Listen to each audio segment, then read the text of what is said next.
جو بچہ پیدا ہوتا ہے تو اس کے بال جو کاٹے جاتے ہیں 7ویں دن، تو بال کاٹ کر سمندر میں بہانا ضروری ہے؟ کوئی شخص اگر یہ کہے کہ اللہ تعالیٰ میری سنتا ہی نہیں ہے، دعا قبول نہیں کرتا، میری سنتا ہی نہیں ہے، تو ایسا کہنے کا کیا حکم ہے شریعت؟ گستاخی والا جملہ ہے. تو اگر تو اللہ نہ کرے اس نے کفری یا نظریے سے کہا تو پھر تو اس کا ایمان چلا گیا اور اس کو ایمان کی تجدید کرنی پڑے گی. اچھا، ایسے نہیں سے بال کٹوانا، داڑھی بھی کاٹتے ہیں اور شیو بھی کرتے ہیں لوگ. اچھا، غصے کی حالت میں دی گئی طلاق کا کیا حکم ہے؟ کوئی شریعت کی طرف سے رخصت ہے؟ دیکھیں، غصے کی حالت میں طلاق دی جائے یا جو ہے وہ طلاق ویسے ہی دی جائے، طلاق طلاق ہی ہے.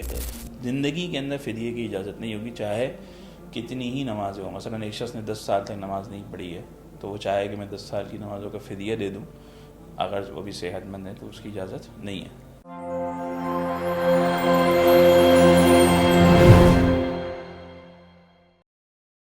السلام علیکم ناظرین کرام، میں ہوں ادین الہی الرحمان میڈیا کے پروگرام آپ کے مسائل کے حل میں خوش آمدید.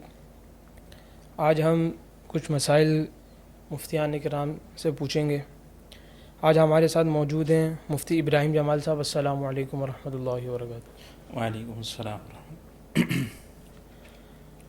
مفتی صاحب، پہلا سوال یہ ہے کہ جو بچہ پیدا ہوتا ہے تو اس کے بال جو کاٹے جاتے ہیں 7ویں دن، تو بال کاٹ کر سمندر میں بہانا ضروری ہے؟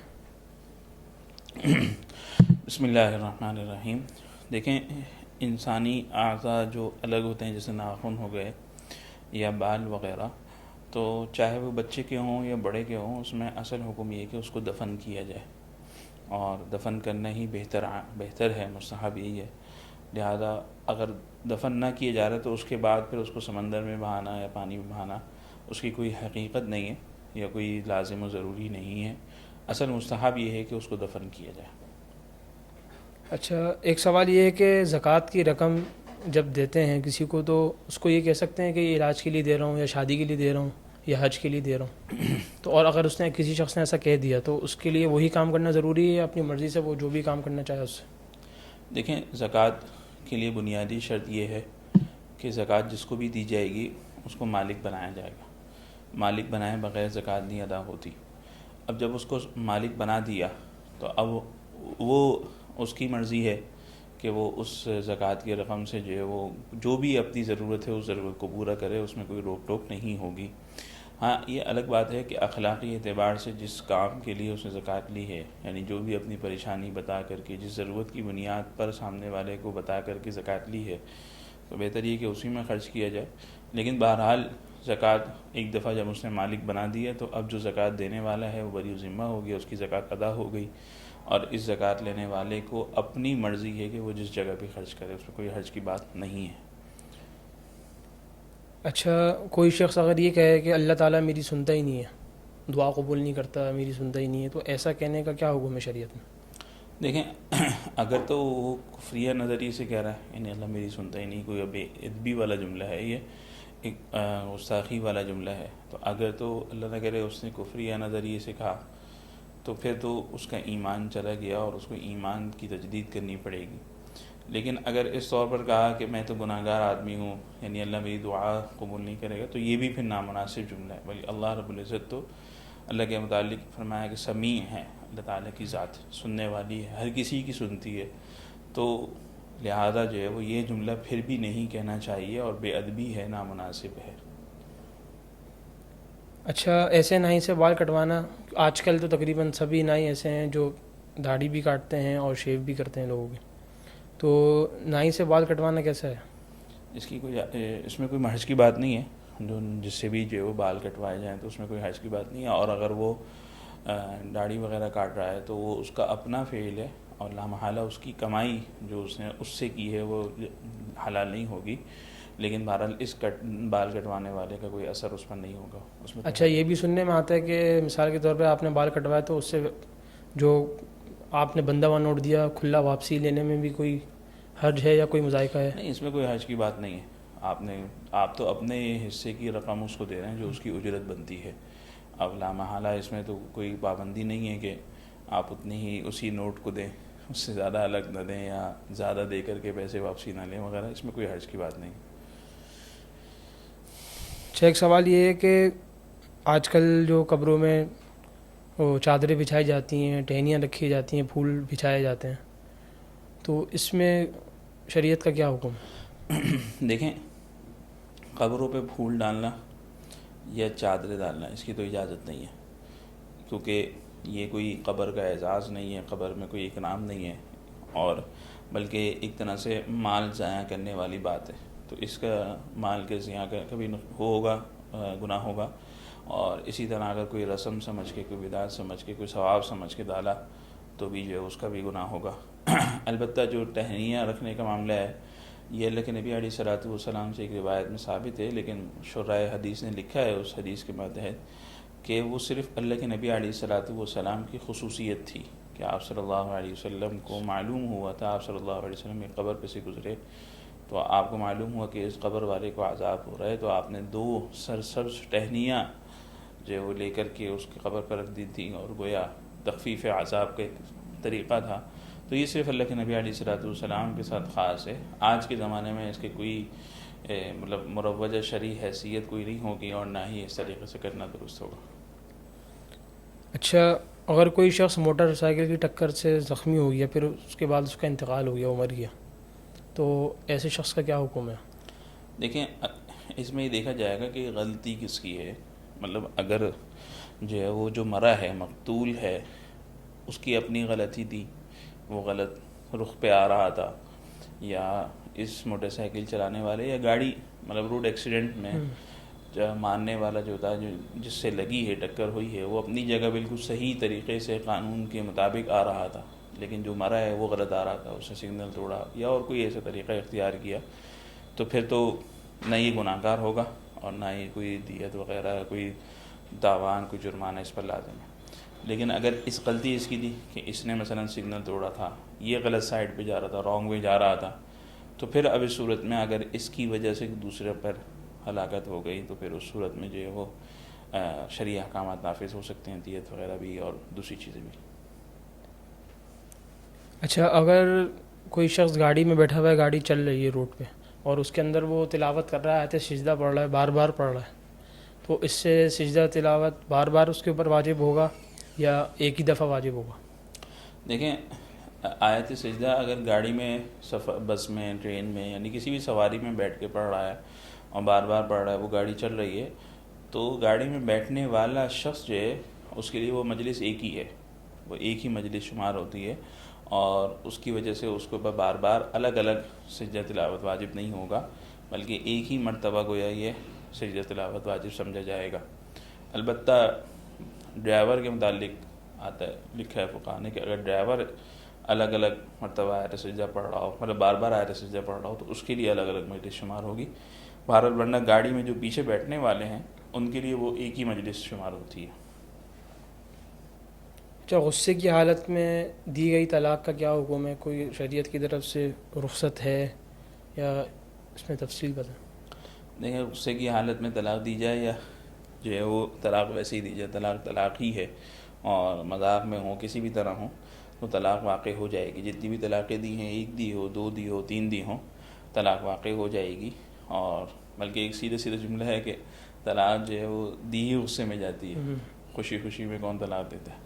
تو لہٰذا یہ بات کہنا جی میں نے غصے میں طلاق دے دی، میرے لیے کوئی شریعت میں نرمی نکل آئے، یہ کوئی ایک عجیب سی بات ہے۔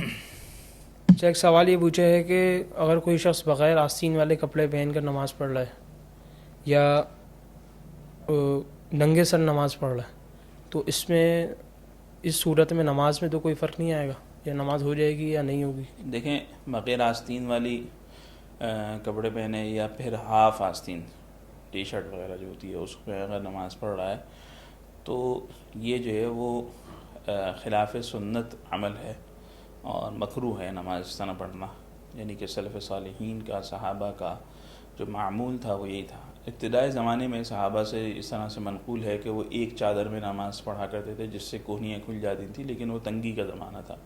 بعد میں جب وسعت آ گئی مسلمانوں پر تو پھر 2 چادریں یعنی 2 کپڑوں میں ہی نماز پڑھتے تھے، اور اس میں پھر آستین کے کھلنے، کونیوں کے کھلنے کا کوئی خدشہ نہیں تھا، اور اسی طرح سلف صالحین سے منقول ہے، اور یہی حالت ہونی چاہیے عام حالت میں۔ اللہ یہ کہ تنگی ہو، مطلب کسی کے پاس ایک ہی چادر ہے، کوئی دوسرا کپڑا میسر نہیں ہے، تو پھر ایک الگ مسئلہ ہے، تو پھر گنجائش ہوگی. یعنی بہرحال نماز ہو جائے گی اگر نماز پڑھی، لیکن کراہت ہے. بہتر یہی ہے کہ پوری آستین ہو اسی وقت نماز پڑھیں. لیکن اگر کسی وقت میں ایسا ہو کہ بندے نے کوئی ٹی شرٹ پہنی ہے جس کی آستینیں پوری نہیں ہیں اور نماز کا وقت نکلا جا رہا ہے، اب یہ سوچے گا یار میری تو آستینیں مکمل نہیں ہے، میں نماز کیسے پڑھوں، تو یہ کوئی عذر نہیں ہوگا نماز چھوڑنے کا. یعنی نماز قضا نہیں کی جائے گی. پھر مطلب کوشش اس بات کی کرنی ہے کہ آستینیں مکمل، کپڑے ایسے پہنیں جس میں آستینیں مکمل ہوں. لیکن اگر کوئی صورت ایسی بن رہی ہو تو پھر نماز پڑھ لی جائے، نماز ہو جائے گی. رہی بات ننگے سر نماز پڑھنے کی، تو اگر ننگے سر نماز پڑھنا کچھ جان بوجھ کر ہے، لاپرواہی ہے، سستی ہے، یعنی اس چیز کو کوئی باقاعدہ اس کا اہتمام نہیں ہے، تو پھر یہ مکروہ ہے. لیکن اگر ایسا نہ ہو، کبھی کبھار کسی عذر کی وجہ سے رہ گیا یا کبھی عاجزی کی غرض سے ایسا کام کر لیا، تو پھر اس میں گنجائش ہے، کوئی حرج کی بات نہیں ہے. اچھا، ناپاک پانی کو اگر مشینوں کے ذریعے اس کو صاف کر دی جائے، اس کے جو جتنے گندے اجزاء ہیں وہ نکال دیے جائیں، تو وہ پانی پاک ہو سکتا ہے آج کل کے زمانے میں؟ دیکھیں، ناپاک پانی ناپاک ہی رہے گا. ناپاک پانی ہو، پیشاب ہو، یا مطلب ناپاک چیز ہو، وہ چاہے اس میں اس کو کتنا ہی صاف کر لیا جائے ظاہری اعتبار سے اس میں سے، لیکن بہرحال اس کے اندر جو اجزاء ناپاکی کے مل گئے وہ الگ نہیں ہو سکتے ہیں. تو اس لیے تفصیلی حکم یہی ہے اس متعلق فقہاء کا کہ وہ ناپاک ہی رہے گا اور اس سے طہارت حاصل نہیں کی جا سکتی، اس سے پاکی حاصل نہیں کی جا سکتی. اور وہ ایک الگ مسئلہ ہے پھر کہ آیا وہ پانی جو ہے وہ کیل لگ جائے تو پھر کیا حکم ہے. لیکن بہرحال مطہر یعنی کہ پاک کرنے والا پانی وہ شمار نہیں ہوگا، اس سے وضو وغیرہ کی اجازت نہیں ہے، اور نہ ہی اس پانی کو پینے کی اجازت ہے. اچھا، نمازوں کے فدیے کے متعلق سوال کیا ہے کہ نماز کا فدیہ کتنا ہے اور کن اعذار کی وجہ سے نماز کا فدیہ واجب ہوتا ہے؟ دیکھیں، نماز کا فدیہ جو ہے وہ ایک صدقہ فطر کی مقدار کے برابر ہوگا. یعنی کہ آج کے زمانے میں تقریباً 2.25 کلو آٹا گندم جو ہے وہ، یا اس کا آٹا یا اس کی قیمت جو ہے وہ، جو ایک صدقہ فطر کی جو مقدار ہوتی ہے اتنی ہی مقدار جو ہے وہ ایک نماز کا فدیہ بنتی ہے. اور نماز کا جو فدیہ ہے وہ زندگی کے اندر نہیں ہوتا، بلکہ وہ شخص جو مرض الوفات میں یا پھر ویسے ہی اس کے ذمہ نمازیں تھیں اور وہ اس کی قضا نہیں کر سکا، یہ بالکل نماز کا زندگی کا آخری ایسا وقت آ گیا اب قضا کرنے کی ہمت نہیں ہے، نہیں کر سکتا، تو پھر وہ شخص وصیت کر دے کہ میرے ذمہ اتنی نمازیں ہیں اور میرے نمازوں کا جو ہے وہ فدیہ ادا کیا جائے گا. اور فدیہ ادا کرنے کی ترتیب یہ ہوگی کہ دن میں جو 5 نمازیں ہیں ان 5 کے بدلے ایک ایک فدیہ ہوگا. اور اسی طرح وطر کی جو نماز ہے، عشاء کے ساتھ جو وطر پڑھے جاتے ہیں، وہ بھی ایک الگ نماز شمار گویا ایک دن کی 6 نمازیں شمار کی جائیں گی اور 6 صدقہ فطر جو وہ نکالے جائیں گے. اب جتنی نمازیں اس کے ذمہ ہیں اس کے اعتبار سے وہ صدقہ فطر نکالا جائے گا اس کے مال میں سے، جبکہ اس نے وصیت کی ہو، اور وہ بھی 1/3 مال میں سے نکالا جائے گا، اس سے زیادہ میں اجازت نہیں ہوگی. اچھا، کس عذر کی وجہ سے، مطلب کس شخص پر واجب ہے؟ دیکھیں، وہ شخص نا زندگی میں تو نہیں دے سکتا نا. کوئی شخص زندگی میں چاہے کہ میں اپنی بیماری کے بدلے جو ہے وہ صدقہ فدیہ ادا کر دوں نماز کا، تو ایسا نہیں ہو سکتا. الا ایک کہ وہ شخص بالکل ایسی مرض الوفات کے ایسے سٹیج پہ پہنچ گیا کہ اب وہ نماز قضا کر ہی نہیں سکتا، ٹھیک ہے، تو اس کے لیے پھر یہ اجازت ہوگی. ورنہ بہرحال کسی نے پوری زندگی میں کسی وقت کی بھی کوئی نمازیں چھوٹ گئی ہیں اس کی، چاہے بیماری کی وجہ سے یا ویسے ہی، تو وہ بعد میں وصیت کر دے کہ میری اتنی نمازیں چھوٹ گئی تھیں، تو اس کے لیے پھر فدیہ کی اجازت ہے. زندگی کے اندر فدیہ کی اجازت نہیں ہوگی، چاہے کتنی ہی نمازیں ہوں. مثلا ایک شخص نے 10 سال تک نماز نہیں پڑھی ہے، تو وہ چاہے کہ میں 10 سال کی نمازوں کا فدیہ دے دوں، اگر وہ بھی صحت مند ہے تو اس کی اجازت نہیں ہے. ہاں، وہ مر گیا یا مرتے وقت اس نے کہا کہ جی میں نے اتنے سالوں کی نماز نہیں پڑھی یا اتنے دنوں کی نماز نہیں پڑھی، اتنے وقت کی نماز نہیں پڑھی، وہ رسا کو اپنے وصیت کر دیتا ہے، تو پھر اس کی اجازت ہوگی.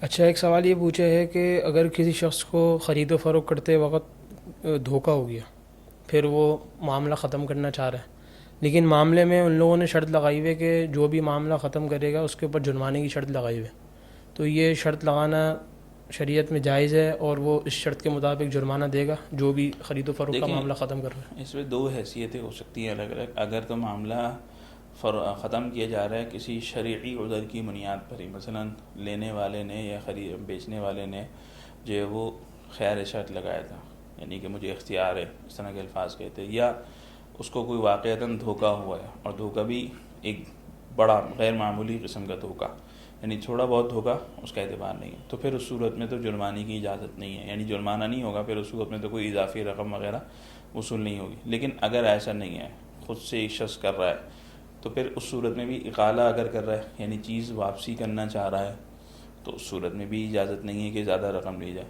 لیکن تیسری صورت یہ ہو سکتی ہے کہ وہ شخص کہے کہ بھائی میرے ضرورت نہیں ہے، آپ مجھ سے واپسی خرید لیں، اور پھر اس کے بعد لینے والا کہے ٹھیک ہے میں نے آپ سے مثال کے طور پر 1000 کی بیچی تھی لیکن میں اب 500 کی لوں گا، تو ایک نیا معاملہ ہو رہا ہے، اس کی اجازت ہوگی پھر۔ اچھا، اگر کوئی شخص بیمار ہو لیکن اس کا کوئی علاج نہیں کروایا کسی نے اور وہ پھر مر گیا، تو اس کے جو اولیاء ہیں تو وہ ان کو قاتل سمجھا جائے گا کہ انہوں نے اس کا علاج نہیں کروایا؟ اگر علاج کرواتے تو اسباب کے درجے میں وہ صحیح ہو سکتا تھا۔ دیکھیں، پہلی بات تو یہ ہے کہ موت کا جو وقت ہے وہ مقرر ہے، اور طبعی موت اگر کسی کو آ رہی ہے تو اس میں تو کسی کا ہاتھ نہیں ہو سکتا، وہ اللہ تعالیٰ کی طرف سے مقرر ہے، اور اس میں جو ہے وہ کوئی کچھ بھی کر لے، بہرحال اس موت نے آنا ہی ہے۔ رہی بات یہ کہ علاج کرانے یا نہ کرانے کی، اگر اولیاء نے استطاعت جتنی تھی اس قدر علاج کرایا، اس سے زیادہ کی استطاعت ان کی نہیں تھی، علاج بہت مہنگا تھا، ان کے پاس اتنی رقم نہیں تھی کہ وہ علاج کرا سکتے، تو پھر تو کوئی گناہ نہیں ہے، کوئی حرج نہیں ہے۔ لیکن اگر استطاعت ہونے کے باوجود علاج نہیں کرایا تو بھی ان کو قاتل تو نہیں سمجھا جائے گا، البتہ یہ کہیں گے کہ انہوں نے حقوق العباد جو ان کے ذمے تھے وہ ادا نہیں کیے۔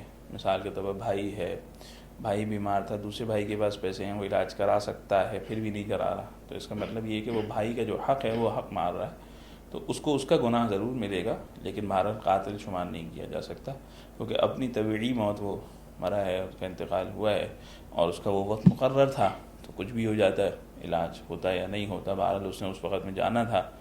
وہ ایک الگ بات ہے کہ اسباب اگر اختیار کر لیے جاتے تو اللہ تعالیٰ کی طرف سے تقدیر ہوتی، وہ الگ مسئلہ ہے، لیکن بہرحال اس کو قاتل شمار نہیں کریں گے۔ جزاک اللہ مفتی صاحب، وقت دینے کا شکریہ۔ اللہ تعالیٰ ہم سب کو مسائل سمجھ کر اس پر عمل کرنے کی توفیق عطا فرمائے۔ السلام علیکم ورحمۃ اللہ وبرکاتہ۔